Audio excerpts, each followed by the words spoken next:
JK Anime സ്റ്റുഡിയോയുടെ മറ്റൊരു വീഡിയോയിലേക്ക് ഏവർക്കും സ്വാഗതം. ഇന്ന് നമ്മൾ സംസാരിക്കാൻ പോകുന്നത് ആനിമേഷൻ പഠിക്കുന്നത് മുഖാന്തരം നമുക്ക് ഏതൊക്കെ ജോലിയിൽ അപ്ലൈ ചെയ്യാം, അല്ലെങ്കിൽ ഏതൊക്കെ നിലയിൽ നമുക്ക് വർക്ക് ചെയ്യാം എന്നുള്ളതിനെ കുറിച്ചും.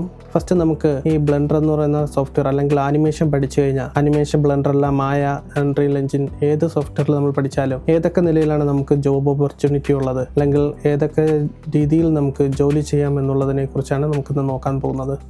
ഈ ആനിമേഷനെ തന്നെ നമുക്ക് മൂന്നായിട്ട് നമുക്ക് തിരിക്കാൻ പറ്റും.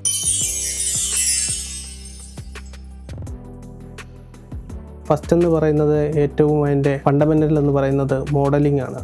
മോഡലിംഗ് ആയിട്ട് നമുക്ക് ഫസ്റ്റ് മോഡലിംഗ്, പിന്നെ രണ്ടാമത് നമുക്ക് ആനിമേഷൻ, മൂന്നാമത് കോമ്പോസിറ്റർ എന്നായിട്ട് അങ്ങനെ മൂന്ന് ഭാഗമായിട്ട് നമുക്ക് തിരിക്കാൻ സാധിക്കും. അതിൽ മെയിനായിട്ട് വരുന്നത് മോഡലിംഗ് എന്ന് പറയുന്നതാണ്. അപ്പോൾ മോഡലിംഗ് മാത്രം കോൺസെൻട്രേറ്റ് പഠിക്കുന്ന ഒരാൾക്ക് മോഡലിങ്ങിൻ്റെ ഫീൽഡിൽ മാത്രം അപ്ലൈ ചെയ്ത് അതിൽ മാത്രം ജോലി ചെയ്യാൻ വേണ്ടി സാധിക്കും. ഈ ഒരു സോഫ്റ്റ്വെയർ തന്നെ പഠിക്കുമ്പോൾ ഓരോരുത്തർക്കും ഓരോ ഡിഫറെൻറ്റ് ടേസ്റ്റ് ആയിരിക്കും. അതായത് ചിലർക്ക് മോഡലിംഗ് മാത്രമായിരിക്കും ഇഷ്ടമുള്ളത്, ചിലർക്ക് VFX കാര്യങ്ങൾ മാത്രമായിരിക്കും ഇഷ്ടമുള്ളത്, ചിലർക്ക് ഈ ആനിമേഷൻ മാത്രം ഇഷ്ടമുള്ളവരായിരിക്കും. അപ്പോൾ നമ്മുടെ ഇഷ്ടം ഏതാണെന്ന് മനസ്സിലാക്കി ആ ഫീൽഡിലോട്ട് നമ്മൾ കൂടുതലായിട്ട് നമ്മൾ ക്രിയേറ്റിവിറ്റി കൊണ്ടുവരികയും അതിലൂടെ നമുക്ക് നല്ല രീതിയിൽ വർക്ക് ചെയ്യുവാനും സാധിക്കും. മോഡലിംഗ് എന്ന് പറയുമ്പോൾ നമുക്ക് പ്രൊപ്പ് മോഡലർ എന്ന് പറയുന്ന ഒരു കാറ്റഗറി ഉണ്ട്. പ്രൊപ്പ് മോഡലർ എന്ന് പറയുമ്പോൾ സീൻ നമ്മൾ അതിൽ ചെയ്യുകയാണെങ്കിൽ കുറേ കാര്യങ്ങൾ ആഡ് ചെയ്ത് അതിനെ റിയലിസ്റ്റിക് ആക്കി മാറ്റാൻ സാധിക്കും. ആ ജോലി എന്ന് പറയുന്നത് പ്രൊപ്പ് ഫസ്റ്റിലത്തെ ഡിവിഷനായിട്ട് നമുക്ക് തിരിക്കാൻ പറ്റുന്നത്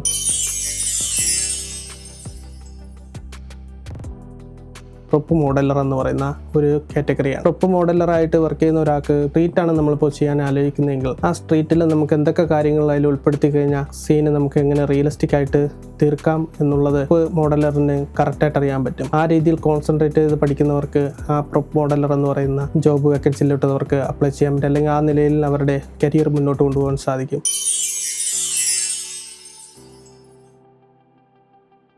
അടുത്ത് വരുന്നതാണ് ടെസ്റ്റർ അല്ലെങ്കിൽ സർഫസ് ആർട്ടിസ്റ്റ് എന്ന് പറയും. നമ്മളിപ്പോൾ ഒരു ക്ലോത്ത് ഉണ്ടാക്കുവാണെങ്കിൽ അതിന് ഓരോ ടെസ്റ്റർ നമുക്ക് ചെയ്യേണ്ടതുണ്ട്. അപ്പോൾ ആ ടെസ്റ്റർ കാര്യങ്ങൾ ചെയ്യുന്നത്, ടെസ്റ്റർ എന്ന് പറയുമ്പോൾ എല്ലാ ഇതിലും വരും. മെയിനായിട്ട് ഞാൻ ക്ലോത്ത് എടുത്ത് പറഞ്ഞു എന്നുള്ളതേ ഉള്ളൂ. ടെസ്റ്ററിങ് എന്ന് പറയുമ്പോൾ നമ്മളൊരു വീട് തന്നെ ഇപ്പോൾ ചെയ്യുകയാണെങ്കിൽ അതിനെ എങ്ങനെയൊക്കെ റിയലിസ്റ്റിക് ആക്കാൻ വേണ്ടി എവിടെയൊക്കെ ഓരോ ടെസ്റ്റർ ആഡ് ചെയ്ത് അതിനെ റിയലിസ്റ്റിക് ആക്കാമെന്ന് നോക്കാം. നിസ്സാരമായിട്ട് നോക്കുകയാണെങ്കിൽ ഒരു റോഡ് മോഡലിംഗ് ചെയ്യുകയാണ്. ആ റോഡിൽ നമ്മൾ ചുമ്മാ ഒരു റോഡിൻ്റെ ടെസ്റ്റർ നമ്മൾ ആഡ് ചെയ്ത് കഴിഞ്ഞാൽ അതിന് റിയലിസ്റ്റിക് ആയിട്ട് നമുക്ക് തോന്നത്തില്ല. അതിൻ്റെ ഇടയിൽ ഒരു ചെറിയ കുഴികളും അല്ലെങ്കിൽ ഇടയിൽ ചെറിയ ക്രാക്ക് കാര്യങ്ങളൊക്കെ ആഡ് ചെയ്യുന്നതാണ് ഈ ടെസ്റ്ററിങ് കൊണ്ട് ഉദ്ദേശിക്കുന്നത്. അപ്പോൾ ഈ ടെസ്റ്ററിങ് മാത്രം കോൺസെൻട്രേറ്റ് ചെയ്യുന്ന ഒരാൾക്ക് ആ ഫീൽഡിൽ നല്ല രീതിയിൽ കോൺസെൻട്രേറ്റ് ചെയ്ത് വർക്ക് ചെയ്യാൻ സാധിക്കും. അടുത്ത് നമുക്ക് നോക്കാൻ പറ്റും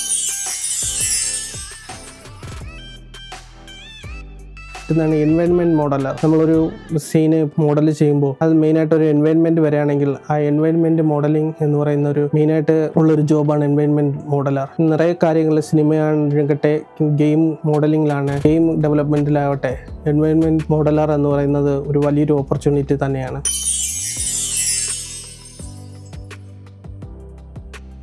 അടുത്താണ് നമുക്ക് വരുന്നത് ക്രിയേച്ചർ മോഡലർ എന്ന് പറയുന്നത്. ക്രിയേച്ചർ മോഡലർ എന്ന് പറയുമ്പോൾ അനിമൽസിനെ ക്രിയേറ്റ് ചെയ്യുന്നവരാണ് ക്രിയേച്ചർ മോഡൽ എന്ന് പറയുന്നത്. അവർ മെയിനായിട്ട് കോൺസെൻട്രേറ്റ് ചെയ്യുന്നത് അനിമൽസ്, മാമൽസ്, ഫിഷ്, ബേർഡ്സ് ഇങ്ങനെ വരുന്ന എല്ലാ കാര്യങ്ങളും മോഡൽ ചെയ്യുന്നവരാണ് ക്രിയേച്ചർ മോഡലർ എന്ന് പറയുന്നത്. അത് തന്നെ ഒരു വലിയൊരു ഓപ്പർച്യൂണിറ്റി ആയിട്ട് നമ്മുടെ സിനിമ ഇൻഡസ്ട്രിയിലും അത് മാത്രമല്ല ഗെയിം ഇൻഡസ്ട്രിയിലും നമുക്ക് കരിയർ ഓപ്പർച്യൂണിറ്റി ഉള്ളതാണ് ക്രിയേച്ചർ മോഡലർ.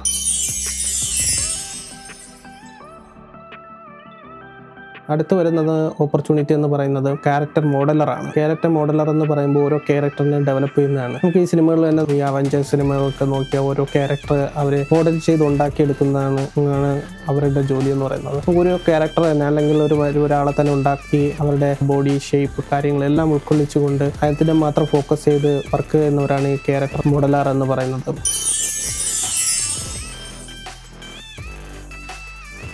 അടുത്ത് വരുന്നത് മെയിനായിട്ടുള്ള കാര്യമാണ് ഗ്രൂം ആർട്ടിസ്റ്റ് എന്ന് പറയുന്നത്. ഗ്രൂം ആർട്ടിസ്റ്റ് എന്ന് പറയുമ്പോൾ മൃഗങ്ങളുടെ, ആനിമൽസിൻ്റെ ഹെയർ, ഫർ, ഫെദർ കാര്യങ്ങളൊക്കെ വളരെ കൃത്യമായിട്ട് ചെയ്യുന്ന, അതായത് അതിൻ്റെ ലുക്ക് കാര്യങ്ങളെല്ലാം കറക്റ്റ് ക്ലിയർ ആക്കി ഒരു ബേർഡ്സിനെ അല്ലെങ്കിൽ നമ്മൾ പുതിയൊരു ബേർഡ്സിനെ അല്ലെങ്കിൽ പുതുതായിട്ട് നമ്മളൊരു അനിമൽസിനെ നമ്മൾ ഉണ്ടാക്കുകയാണെങ്കിൽ അതിൻ്റെ അപ്പിയറൻസ് കാര്യങ്ങളെല്ലാം കറക്റ്റ് ചെയ്യുന്ന ഒരാളാണ് ഈ ഗ്രൂം ആർട്ടിസ്റ്റ് എന്ന് പറയുന്നത്. അത് തന്നെ ഇൻഡസ്ട്രിയിൽ വളരെയധികം ഓപ്പർച്യൂണിറ്റി ഉള്ളൊരു കരിയറാണ് ഈ ഗ്രൂം ആർട്ടിസ്റ്റ് എന്ന് പറയുന്നത്.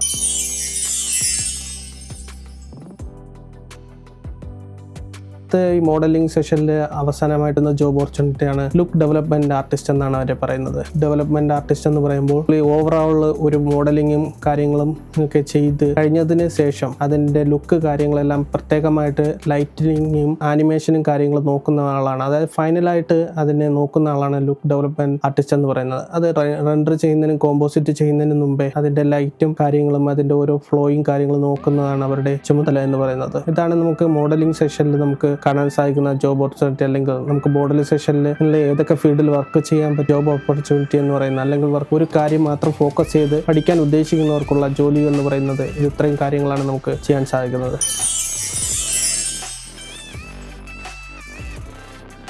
അടുത്ത് നമുക്ക് നോക്കാൻ സാധിക്കുന്ന ആനിമേഷനാണ്. ആനിമേഷൻ മാത്രം ഫോക്കസ് ചെയ്തുകൊണ്ട് വർക്ക് അല്ലെങ്കിൽ പഠിക്കുന്ന ഒരാൾക്ക് നിങ്ങൾക്ക് ചെയ്യാൻ പറ്റുന്ന ഒരു ജോലിയാണ്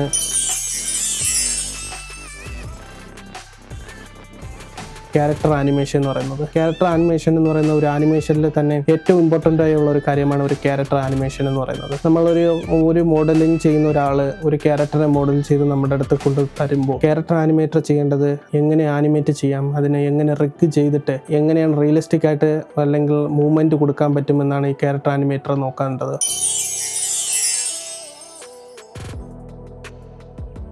അടുത്ത് നമുക്ക് വരുന്ന ഒരു ജോബ് ആനിമേഷനിൽ വരുന്ന ജോബ് ഓപ്പർച്യൂണിറ്റി എന്ന് പറയുന്നത് ക്രൗഡ് ആനിമേറ്റർ ആണ്. ഒരു വലിയൊരു ക്രൗഡ്, അതായത് നമ്മളൊരു സിറ്റി ചെയ്യുകയാണെങ്കിൽ സിറ്റി എന്ന് പറയുമ്പോൾ അവിടെ ഒരു അത്യാവശ്യം ക്രൗഡ് നമുക്ക് കാണും. ആ ക്രൗഡിൻ്റെ മൂവ്മെൻറ്റ് കാര്യങ്ങൾ അല്ലെങ്കിൽ ക്രൗഡ് എങ്ങനെയാണ് ഏത് ഭാഗത്തോട്ടാണ് മൂവ് ചെയ്യേണ്ടത് അല്ലെങ്കിൽ റിയലിസ്റ്റിക് ആയിട്ട് എങ്ങനെയൊക്കെയാണ് അവർ മൂവ്മെൻറ്റ് കൊടുക്കാൻ പറ്റുന്നത് എന്നുള്ള കാര്യങ്ങളാണ് മെയിനായിട്ട് ക്രൗഡ് ആനിമേറ്ററിന് നോക്കാൻ സാധിക്കുന്നത്. അപ്പോൾ ക്രൗഡ് ആനിമേറ്ററായിട്ട് ഫോക്കസ് ചെയ്ത് ഈ ക്യാരക്ടർ ആനിമേറ്ററായിട്ട് വർക്ക് ചെയ്യുന്ന ഒരാൾക്ക് തന്നെ ക്രൗഡ് ആനിമേറ്ററായിട്ട് വർക്ക് ചെയ്യാൻ പറ്റും. ചില സ്പെഷ്യൽ കേസുകൾക്ക് ക്രൗഡ് ആനിമേറ്റർ മാത്രമായിട്ട് ചില ഓപ്പർച്യൂണിറ്റീസ് വരുന്നതാണ്.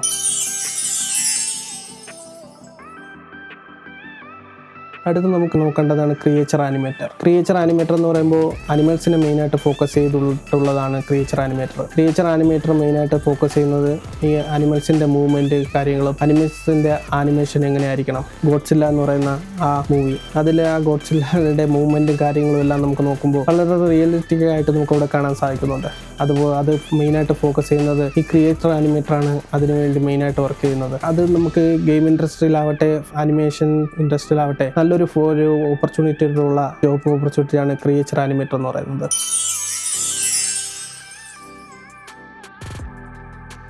അടുത്താണ് നമുക്ക് വരുന്നത് പോസ് ആർട്ടിസ്റ്റ് എന്ന് പറയുന്നത്. പോസ് ആർട്ടിസ്റ്റ് എന്ന് പറയുമ്പോൾ നമുക്ക് മെയിനായിട്ട് അതിൽ വരുന്നത് ഒരു സ്റ്റോറി ടെല്ലിംഗ് ആനിമേഷൻ ആണെങ്കിൽ അതിൽ ഒരു ക്യാരക്ടറിൻ്റെ പോസ് എങ്ങനെയായിരിക്കണം, അല്ലെങ്കിൽ ആ പറയുന്ന സ്റ്റോറിയിലൂടെ ഒരു ഇമോഷണൽ സ്റ്റോറിയാണ് അതിൽ കൺവേ ചെയ്യുന്നതെങ്കിൽ ആ ക്യാരക്ടറിൻ്റെ ഇമോഷണൽ എങ്ങനെയായിരിക്കണം. അനിമൽസിനെയാണ് അവിടെ നമ്മൾ പ്രസൻറ്റ് ചെയ്യുന്നതെങ്കിൽ ആ അനിമേഷൻ്റെ ഫേഷ്യൽ എക്സ്പ്രഷനും കാര്യങ്ങളും ഒക്കെ എങ്ങനെ ആയിരിക്കണം എന്നുള്ളത് തീരുമാനിക്കുന്നതാണ് പോസ് ആർട്ടിസ്റ്റ് എന്ന് പറയുന്നത്. അവർക്കും ആനിമേഷൻ അല്ലെങ്കിൽ വലിയൊരു പ്രോജക്റ്റിൽ മെയിനായിട്ടുള്ള ഒരു റോളാണ് ഈ പോസ് ആർട്ടിസ്റ്റ് എന്ന് പറയുന്നത്.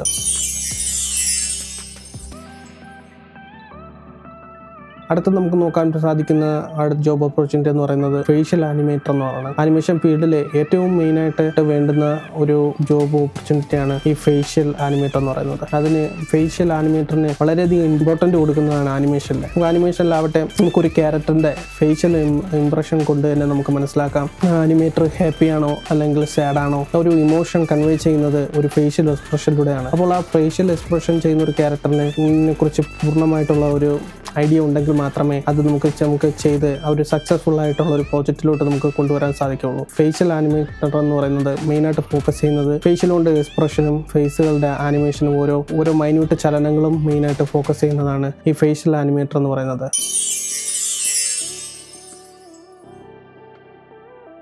അടുത്ത വരുന്ന ഒരു ജോബ് ഓപ്പർച്യൂണിറ്റി എന്ന് പറയുന്നത് ഗെയിം പ്ലേ ആനിമേറ്റർ എന്ന് പറയുന്നത്. ഗെയിം പ്ലേ ആനിമേറ്റർ എന്ന് പറയുമ്പോൾ തന്നെ നമുക്ക് മനസ്സിലാവും ഗെയിം പ്ലേ എന്ന് പറയുമ്പോൾ മെയിനായിട്ട് ഗെയിം മാത്രമല്ല സ്റ്റോറി ടെല്ലിംഗ് ആണെങ്കിൽ നമ്മൾ പോലും അതിലൊരു ക്യാരക്ടർ മൂവ്മെൻറ്റ് ചെയ്യുന്നതും ആ ക്യാരക്ടർ ഏത് വഴിയാണെന്ന് പോകേണ്ടത് അല്ലെങ്കിൽ ആ ക്യാരക്ടർ എങ്ങനെ പോയി കഴിഞ്ഞാൽ റിയലിസ്റ്റിക് ആയിട്ട് നമുക്ക് ചെയ്യാൻ പറ്റും എന്നുള്ള മെയിനായിട്ടുള്ള കാര്യങ്ങൾ നോക്കുന്നതാണ് ഗെയിം പ്ലേ ആനിമേറ്റർ എന്ന് പറയുന്നത്. ഗെയിമിലാണ് ഏറ്റവും കൂടുതൽ അതിന് റോളുള്ളത്. ഗെയിമിൽ ആ ക്യാരക്ടറിൻ്റെ മൂവ്മെൻറ്റ്, ക്യാരക്ടറിൻ്റെ ഏത് ആക്ഷനാണ് എടുക്കേണ്ടുന്നത് എന്നുള്ളത്, ആ ടൈമിൽ ഏത് ആക്ഷനാണ് എടുക്കേണ്ടുന്നത്, പെട്ടെന്നുള്ള ഒരു ആക്ഷനും പെട്ടെന്നുള്ള അറ്റാക്ക് കാര്യങ്ങളെ കുറിച്ച് റിയലിസ്റ്റിസം കൊണ്ടുവരുന്നതാണ് ഗെയിം പ്ലേ ആനിമേറ്റർ എന്ന് പറയുന്നത്.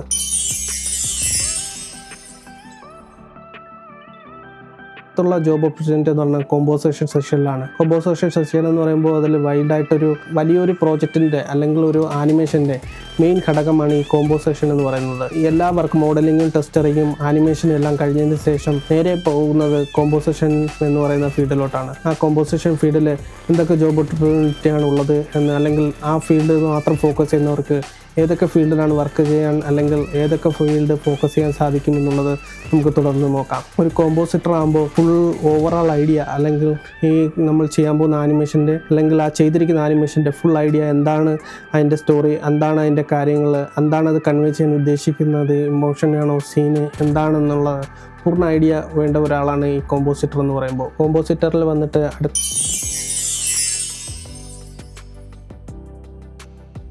വരുന്ന ജോബ് ഓപ്പർച്യൂണിറ്റി എന്ന് പറയുന്നത് പാർട്ടിക്കിൾ എഫക്റ്റ് ആർട്ടിസ്റ്റ് എന്നാണ് അതിനെ പറയുന്നത്. അത് മെയിനായിട്ട് വന്നിട്ട് എൻ്റെ ആനിമേഷനിൽ തന്നെ ഒരു ക്യാരക്ടറിൻ്റെ മൂവ്മെൻറ്റ് എങ്ങനെയായിരിക്കണം, അതിൻ്റെ ടൈമിങ് എങ്ങനെയായിരിക്കണം, ആ ക്യാരക്ടർ മൂവ് ചെയ്യുമ്പോൾ എന്തൊക്കെ കാര്യങ്ങളാണ് അതിൻ്റെ കൂടെ മൂവ്മെൻറ്റ് വരേണ്ടത് എന്നുള്ള കാര്യങ്ങൾ പൂർണ്ണമായിട്ട് ഫോക്കസ് ചെയ്ത് അതിൻ്റെ ടൈമിങ്ങും അതിൻ്റെ ഫ്ലോ കാര്യങ്ങളെല്ലാം കറക്റ്റ് ചെയ്യേണ്ടുന്ന ജോലിയാണ് വന്നിട്ട് ഈ പാർട്ടിക്കിൾ എഫക്റ്റ് ആർട്ടിസ്റ്റിന് വരുന്നത്. ഇത് മെയിനായിട്ട് VFXിലാണ് ഈ കാര്യങ്ങളെല്ലാം ഏറ്റവും കൂടുതലായിട്ട് ഈ ജോബ് വരുന്ന VFX ഫീൽഡിലാണ്. ഈ കോമ്പോസിറ്റിംഗ് എന്ന് പറയുമ്പോൾ തന്നെ അത് ഏകദേശം VFX ആണ് അതിൽ വരുന്നത്. VFXിലാണ് ഈ കോമ്പോസിറ്റിംഗ് കാര്യങ്ങളൊക്കെ വരുന്നത്. ജോബ് എല്ലാം മിക്സഡ് ആയിട്ട് VFXും കൂടെ ഒക്കെ ചേർന്നാണ് വരുന്നത്.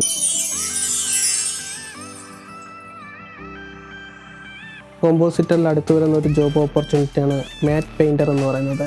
മാറ്റ് പെയിൻറ്റർ എന്ന് പറയുമ്പോൾ ഒരു ലാർജ് സിറ്റി അല്ലെങ്കിൽ ലാർജ് ഒരു എൻവയോൺമെൻറ്റ് അല്ലെങ്കിൽ ലാർജ് ഒരു ബിൽഡിങ്ങൊക്കെ ഉള്ള ഒരു ലാൻഡ്സ്കേപ്പ് കാര്യങ്ങളൊക്കെ നമ്മൾ ചെയ്യുന്ന അല്ലെങ്കിൽ ഒരു എൻവയോൺമെൻറ്റ് ആർട്ടിസ്റ്റ് ചെയ്ത് തരുന്ന ഒരു വർക്ക് അത് എങ്ങനെ ഒരു റിയലിസ്റ്റിക് ആയിട്ട് നമുക്ക് മാറ്റാൻ പറ്റും, അതിലെങ്ങനെയൊക്കെ ഫിസിക്സ് കാര്യങ്ങളൊക്കെ ആഡ് ചെയ്ത് എങ്ങനെ ഒരു റിയലിസ്റ്റിക് ആയിട്ട് നമ്മളൊരു ഫോട്ടോയാണ് ഇപ്പോൾ ഒരു ഫോട്ടോ ആയിട്ട് മാത്രം ഒരു ഫ്രെയിമായിട്ട് നമ്മൾ നോക്കുകയാണെങ്കിൽ ആ ഒരു ഫ്രെയിമിൽ എന്തൊക്കെ റിയലിസ്റ്റിസം കൊണ്ടുവരാൻ പറ്റും എന്നുള്ളത് മെയിനായിട്ട് നോക്കേണ്ടുന്ന ഒരു ജോലിയാണ്. അല്ലെങ്കിൽ ആ ഒരു മെയിനായിട്ട് റിയലിസ്റ്റിക് ആയിട്ടുള്ള ഒരു ലുക്ക് കൊണ്ടുവരേണ്ടുന്ന ഒരു ജോലിയാണ് മാറ്റ് പെയിൻറ്റർ എന്ന് പറയുന്നത് കൊണ്ട് ഉദ്ദേശിക്കുന്നത്.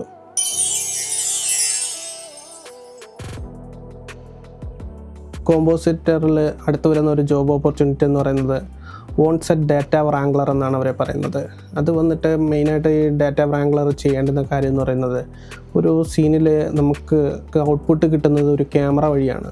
ആ ക്യാമറയുടെ സെറ്റിങ്സ് കാര്യങ്ങൾ മെയിനായിട്ട് നോക്കുന്നത് ഈ ഡാറ്റ വ്രാംഗ്ലർ എന്ന് പറയുന്ന ആളാണ്.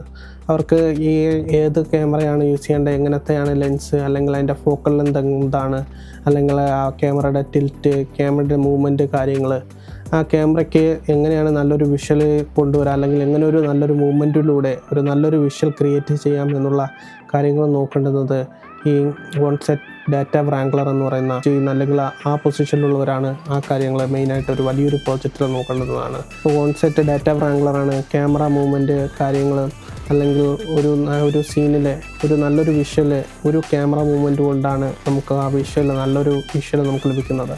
അപ്പോൾ ആ വിഷ്വൽ എങ്ങനെ നല്ല രീതിയിൽ കൊണ്ടുവരാമെന്നുള്ള ഫുൾ കാര്യങ്ങൾ നോക്കേണ്ടത് ഡാറ്റ വ്രാംഗ്ലർ എന്ന് പറയുന്ന പൊസിഷനിലുള്ള ഒരാളാണ്. ഒരു വലിയ പ്രോജക്റ്റിൽ അല്ലെങ്കിൽ ഒരു വലിയൊരു ഗെയിം പ്ലേ അല്ലെങ്കിൽ ഒരു വലിയൊരു സിനിമ ഇതിലൊക്കെ വർക്ക് ചെയ്യുമ്പോൾ അതിൽ മെയിനായിട്ട് ക്യാമറയുടെ റോള് നോക്കുന്നത് ഈ ഓൺസെറ്റ് ഡാറ്റ വ്രാംഗ്ലർ എന്ന് പറയുന്ന ജോബ് ചെയ്യുന്നവരാണ് അവർ നോക്കേണ്ടത്. അപ്പോൾ നമുക്ക് ഈ ക്യാമറയുടെ മൂവ്മെൻറ്റ് കാര്യങ്ങൾ മാത്രം ഫോക്കസ് ആയത് പഠിക്കുന്നു അല്ലെങ്കിൽ അതിൽ വർക്ക് ചെയ്യാൻ ആഗ്രഹിക്കുന്നവർക്ക് ഈ ജോലി അവർക്ക് തിരഞ്ഞെടുക്കാൻ സാധിക്കുന്നതാണ്.